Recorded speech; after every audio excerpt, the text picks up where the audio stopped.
Semua Rasul dakwahnya tauhid. Semua Rasul alaihi wassalatu wassalam dakwahnya tauhid. Allah Subhanahu wa taala berfirman dalam surah An-Nahl ayat 2 ini. Allah menurunkan kepada para malaikat wahyunya dari perintahnya kepada siapa yang dikehendakinya dari hamba-hambanya. Apa wahyunya? An anziru annahu la ilaha illa ana. Agar memberikan, para rasul memberikan wahyu bahwa tidak ada Tuhan yang berhak diibadahi melainkan aku. Fattaqun. Maka bertakwalah kepadaku.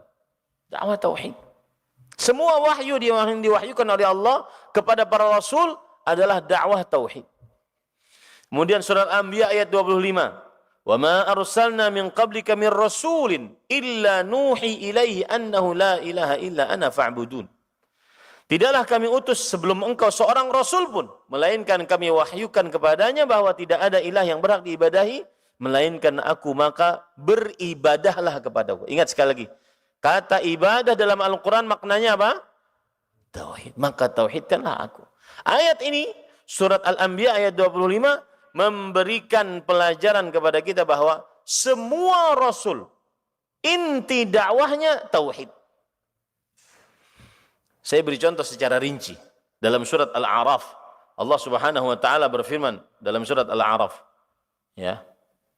Semuanya mengatakan, ya qaumi ibudullah ma lakum min ilahin ghairuh.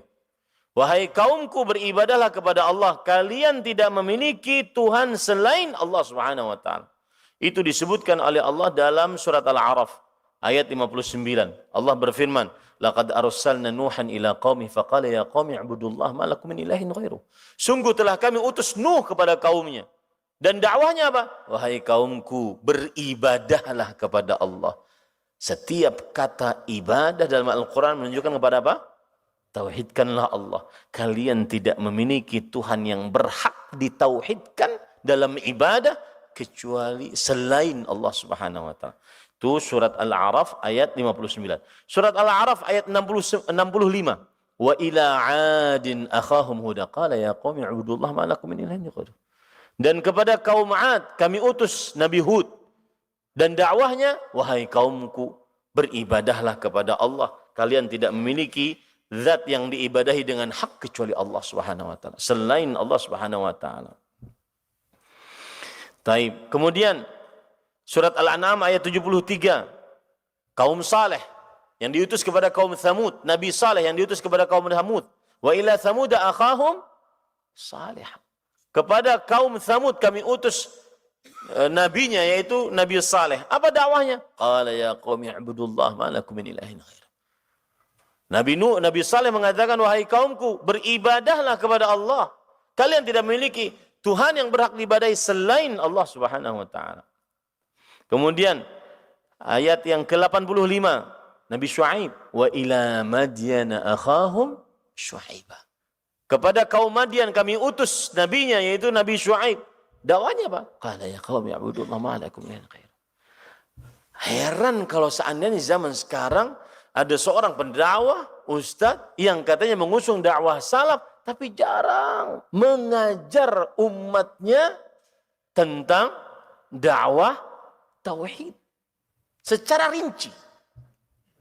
Apalagi saya pesan kepada yang berdakwah dan memiliki pengikut followers banyak-banyak. Itu kesempatanmu untuk ngajar tauhid secara rinci. Karena engkau datang, apapun yang engkau akan sampaikan, maka akan diterima oleh pengikutmu. Kesempatanmu. Tidak semua orang diberikan pengikut yang banyak. Paham? Kesempatan seseorang yang diikuti oleh orang banyak untuk mendakwahkan tauhid secara rinci. Bukan hanya tempelan-tempelan saja. Tauhid secara rinci. Nah, ini para ikhwan yang dirahmati Allah. Kenapa? Karena para nabi semuanya dakwanya tauhid. Para nabi semuanya mendakwahkan tauhid. Kemudian surat An-Nahl ayat 36. Penulis berkata, wa kama qala Allah azza wa jalla, wa laqad ba'atsna fi kulli ummatir rasulan an i'budullah wajtanibut taghut. Yang artinya, dan sungguh telah kami utus di setiap umat seorang rasul. Dakwahnya apa? Beribadahlah kepada Allah. Ini penetapan.